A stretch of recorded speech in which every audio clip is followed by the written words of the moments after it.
Today we bring you a heart-stopping and shocking moment. Please don't take the cloth off, she whispered. But what he did left everyone in disbelief. Don't forget to like, subscribe, and share. Where are you watching from? Let's get started. The storm had rolled in faster than Ethan Miles expected, turning the open Montana skies into a churning wall of rain and wind. He had been finishing up in the barn, checking the horses and securing loose tools, when the first crack of thunder rolled across the valley. Years of ranch life had taught him to respect the weather, especially when it came in cold and sudden like this. Lightning flashed over the distant tree line, throwing shadows across the soaked earth. Ethan locked the barn door and pulled his coat tighter before heading toward the farmhouse. The ground was slick, and the wind whipped at his hat. As he reached the porch, a faint sound cut through the roar of rain. At first he thought it was the wind playing tricks on him, but then he heard it again, metal crunching, followed by a distant thud. His instincts sharpened. He paused only long enough to grab his keys and a heavy flashlight before jogging to his truck. The wipers smeared water across the windshield as he drove down the gravel road, headlights struggling to cut through sheets of rain and mist. The night was dark in a way that swallowed anything beyond a few yards ahead. A few miles from his house, near a bend where the county road sloped into a shallow ditch, something glinted under the beams. As he slowed, he saw the twisted shape of a sedan lodged nose first in the muddy embankment. The front bumper was crumpled, the windshield webbed with cracks. Ethan parked on the shoulder and stepped into ankle-deep water. The rain soaked through his coat within seconds, but he moved quickly, checking the doors and peering inside. Through the shattered glass, he spotted movement. A figure slumped over the steering wheel. He yanked the passenger door, which groaned before giving way.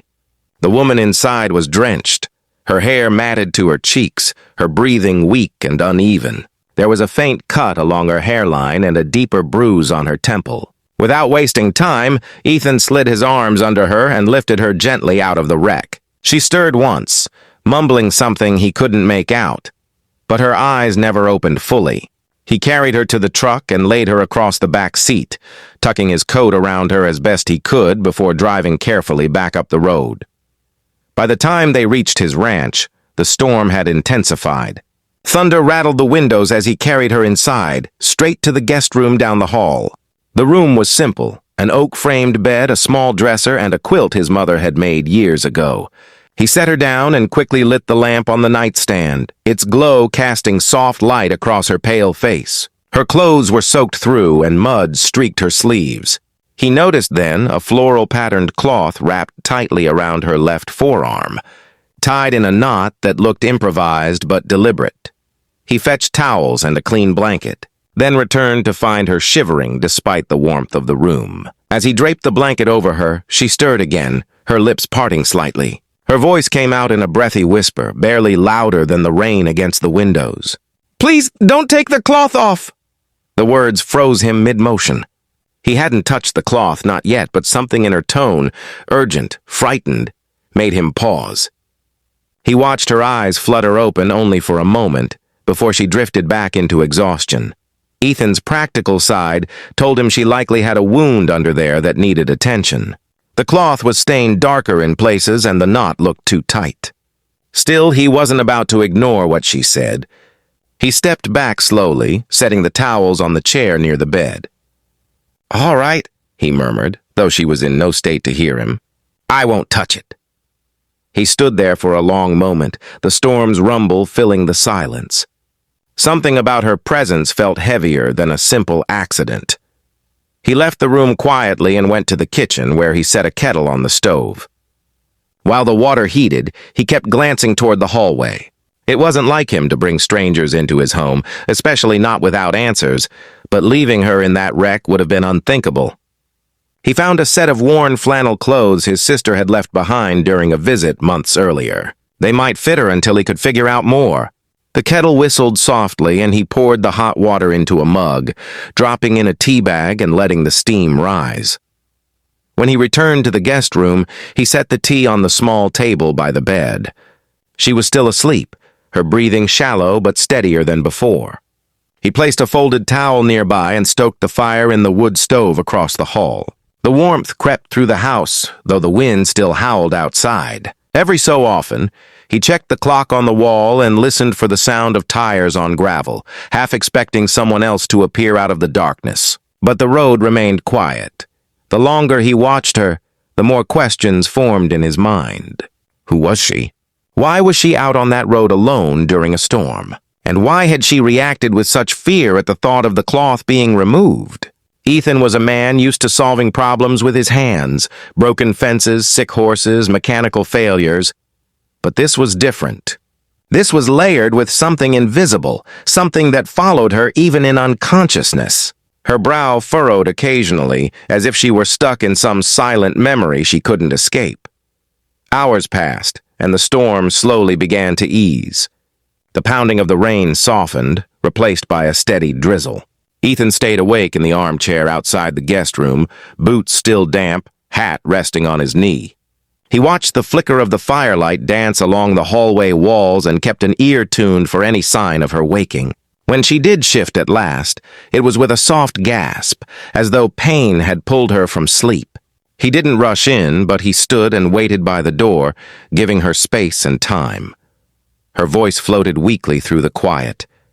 She said nothing clear, only fragments of breath and soft whimpers. He heard the blanket rustle, then stillness again. Eventually, he stepped inside to check on her once more. The tea sat untouched.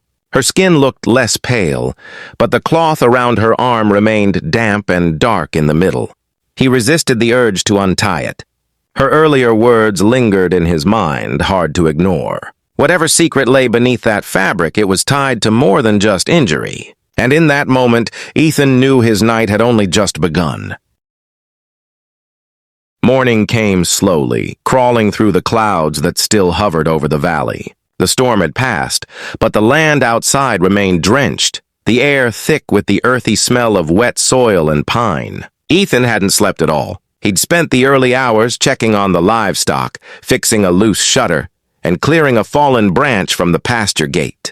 But no task quieted the questions in his mind. When he stepped back into the house, he paused in the hallway outside the guest room. The door was slightly ajar now, and he could hear faint movement inside. He knocked lightly before entering. The woman, Lily, he would soon learn, was sitting upright, though exhaustion weighed heavily on her face. Her hair, still damp, clung to her cheeks, and her eyes were guarded but clearer than the night before. She glanced at the untouched tea, then at the unfamiliar flannel shirt she wore. Ethan spoke calmly and without pressure, asking if she needed water or food. She nodded once, not speaking. He fetched a glass from the kitchen and set it beside her, waiting in respectful silence until she took a sip. After a long pause, she finally murmured, "I'm sorry." The words were quiet, almost lost in the gentle creak of the farmhouse settling with the morning chill. "You shouldn't have had to bring me here." Ethan shook his head. "You were in a wreck. Leaving you there wasn't an option." Her eyes flickered with something complicated. Grief, maybe, or disbelief. She thanked him, barely above a whisper, then drew the blanket closer around her shoulders. The floral cloth still clung to her arm, its knot slightly looser but untouched, just as he had promised. He kept his tone even and careful. "You're safe here. No one's going to bother you." The moment those words left his mouth, something in her posture stiffened. She looked toward the window as though expecting movement outside. Then, almost reluctantly, she said her name, Lily. Ethan repeated it once, giving it weight. He didn't ask for details about the crash or the cloth. Instead, he offered breakfast and time. She nodded slowly, though her eyes kept drifting to the floor, as if every sound or silence held a memory she couldn't speak aloud. In the kitchen, Ethan fried eggs and toast, the simple sounds of cooking grounding the quiet morning. When he brought a plate to the guest room, Lily hesitated before taking it. She ate slowly, like someone unused to comfort. Between bites, she asked where they were. Ethan told her, 5 miles outside Helena, tucked against the foothills where cattle grazed for acres, and the nearest neighbors were ranchers who kept to themselves. She absorbed this with a small exhale, relief mixing with fear. He could tell she was calculating distance. Distance from danger, from whoever she believed might follow. Eventually, her gaze fell again to the cloth on her arm. She touched it as though reassuring herself it was still there. Ethan didn't look away, but made no move toward it. When she spoke, her voice trembled in places she tried to hide. "I know it looks strange, but if you saw what's under it..." She stopped, breathing shakily. "Everything changes." Ethan leaned against the dresser, arms folded loosely. "I don't scare easy," he said again, steady and sincere. Lily gave a sad, tired smile. "It isn't about scaring you." The way she said it carried something heavier than fear. Minutes passed before she began to untie the cloth. Her fingers shook, and twice she paused as though reconsidering. Ethan didn't step closer or pull away. He simply waited. When the final knot loosened and the fabric slipped from her arm, he saw the truth beneath. The scar wasn't small or accidental. It was a deliberate symbol, cut deep, healed unevenly, and recently reopened. The edges were red and swollen, stained with dried and fresh blood. The shape was unfamiliar to him, but the intent behind it was unmistakable. Ownership, cruelty, and control carved into flesh. Ethan's reaction came not with words, but with a stillness that spoke volumes. His jaw clenched, his hands flexed once, and something ugly rose in his chest, anger, sharp and unfiltered. He met Lily's eyes, and the fear in them was worse than the wound. "Who did that to you?" he asked, voice low but unwavering. She blinked hard, and tears gathered without falling. "My fiancé," she said finally. The word felt wrong on her tongue. "He marked me. Said if I ever left, everyone would know I belonged to him. He was going to make sure of it." Ethan didn't speak right away. He gathered gauze and antiseptic from the hallway cabinet and returned to her side. "Hold your arm still," he said softly. His movements were controlled, deliberate, every touch gentle despite the anger simmering under his skin. Lily winced but didn't pull away. He wrapped the wound in clean bandages, his breathing measured. When he finished, he looked at her with a quiet promise in his eyes. "You're not going back to him." She stared at him, disbelief and gratitude fighting in her expression. Outside, the clouds thinned, and the first hint of sunlight broke through.